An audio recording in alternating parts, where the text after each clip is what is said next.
आतापर्यंत differentiation chapter मधल्या पहिल्या एक्सरसाइजच्या तिसऱ्या क्वेश्चन मधले 12 सब क्वेश्चन झालेले आहेत. Question number 13.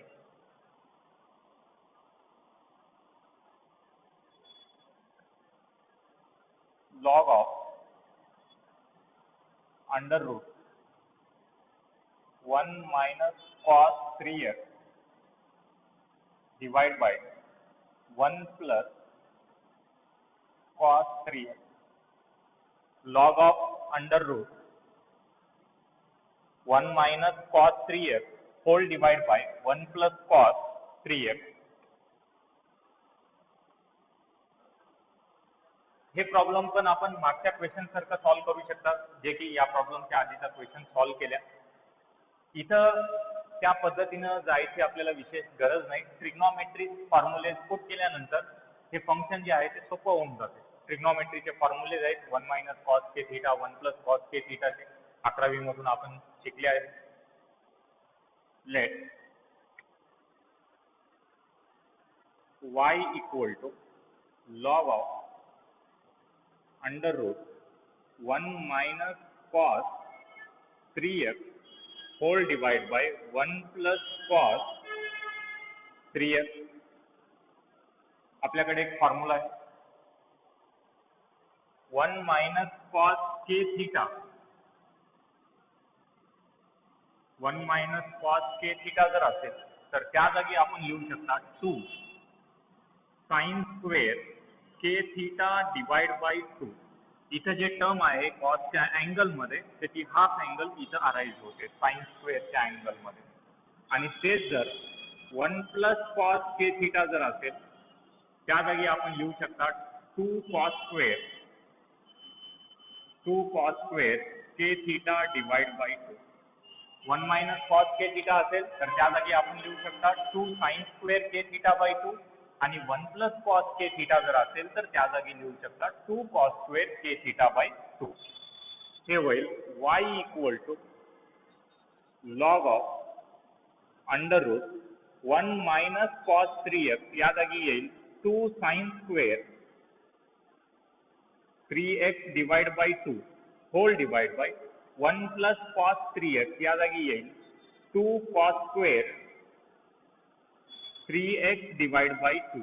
न्यूमरेटर आणि डिनॉमिनेटर मधून 2 कॅन्सल होईल. त्यानंतर sine square theta divide by cos square theta या जागी आपण टॅन स्क्वेअर थीटा लिहू शकता. y equal to log of under root tan square 3x divide by 2. लक्षात असू द्या इथं पॉवर आहे म्हणजे ह्या पूर्ण टॅनचा तो होल पॉवर आहे. y equal to log of under root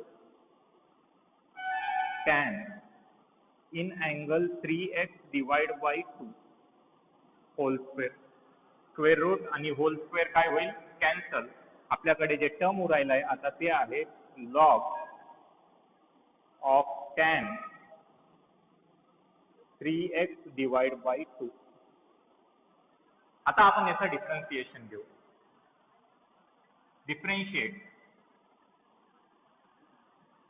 with respect to x. differentiate with respect to x. हे होईल dy by dx is equal to d by dx log of tan 3x divided by 2. log of tan 3x divided by 2. हे term आपल्याकडे arise होईल. Hole power 1 आहे पूर्ण ह्या फंक्शनचा. Derivative implement होते मध्ये. इम्प्लिमेंट होते वेळेस डेरिव्हेटिव्ह ऑफ लॉग असं वाचवायचं. Derivative of log. लॉग मध्ये सिम्पली एक्स आहे का एक्स सोडून आता काहीतरी मोठा फंक्शन दिसायला आहे याला कंपोजिट फंक्शन आपण म्हणतो. Derivative of log F of x. Simply x नाही ते काय आहे कंपोजिट फंक्शन आहे F of x. Derivative of log F of x. Simply x राहिला असतं. डेरिव्हेटिव्ह ऑफ लॉग एक्स जर राहिला असतं तर त्याचा डेरिव्हेटिव्ह आपल्याकडे आला असतं 1/x. हे आहे log F of x.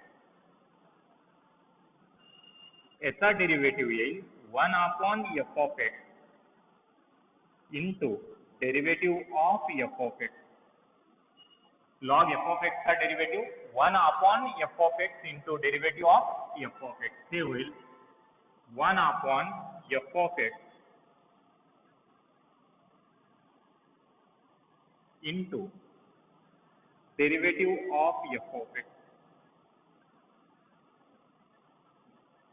into derivative of f of x.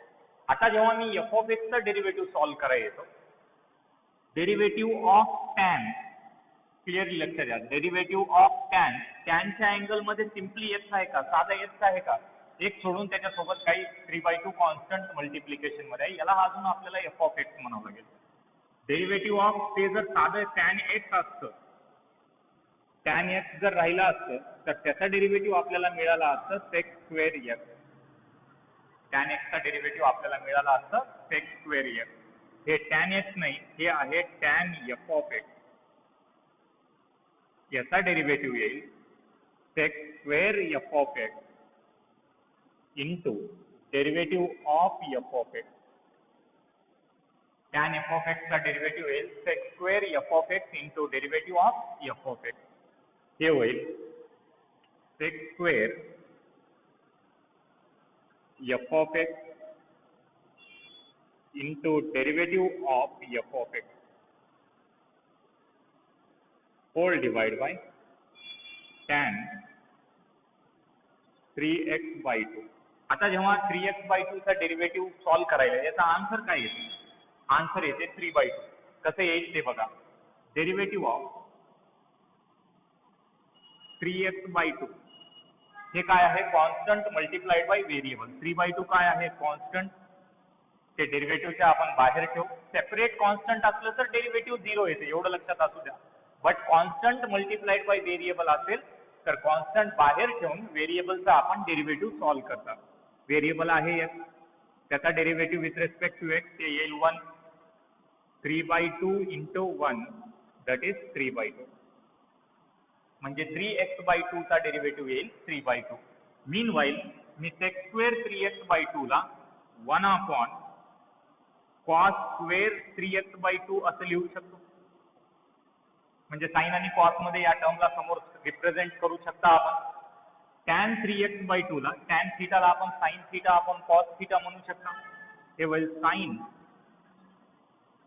3x/2 divide by cos 3x/2 into derivative of 3x/2 is 3/2. Step by step मी तिथं करून दाखवलं होते 3/2 कसं येते. आता न्यूमरेटर आणि डिनॉमिनेटर मधून इथून cos स्क्वेअर मधून एक cos आणि हे cos कॅन्सल होते. लक्षात असू द्या, कॅन्सल होते वेळेस अँगल सुद्धा सेम पाहिजे. अँगल सुद्धा सेम आहे इथं. न्यूमरेटरच्या डिनॉमिनेटर मध्ये आता एक cos 3x/2 उरलाय, ते व्हॅल्यू आपण डिनॉमिनेटर मध्ये मल्टिप्लाय करू आणि हे सुद्धा व्हॅल्यू डिनॉमिनेटर मध्ये मल्टिप्लाय होते. हे होईल आपल्याला dy by dx is equal to 3 upon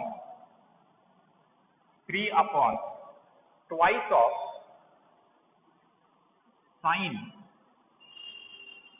3x/2 into cos 3x/2.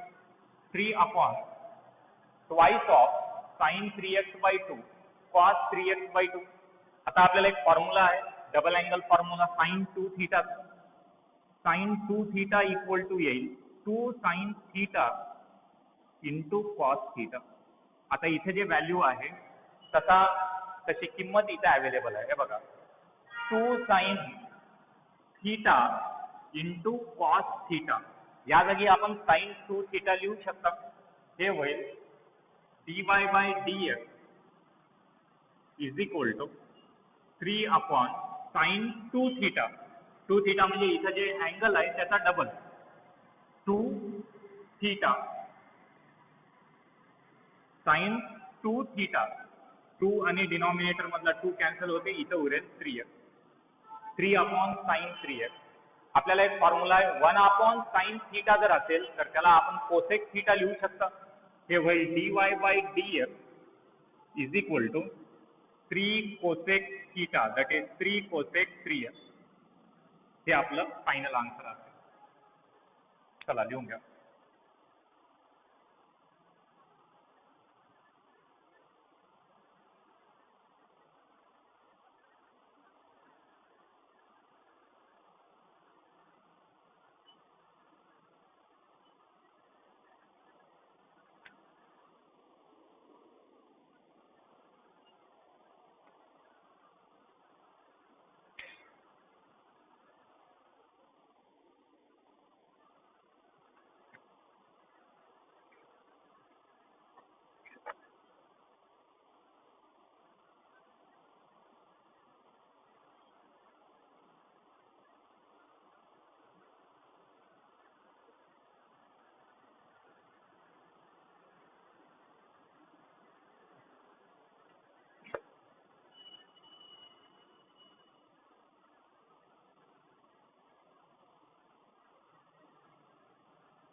Next question, 14th one.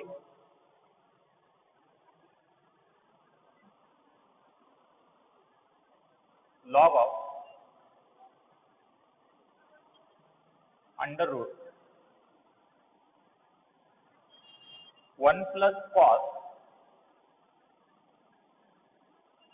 5x divided by 2, 1 plus cos 5x divided by 2 whole divided by 1 minus cos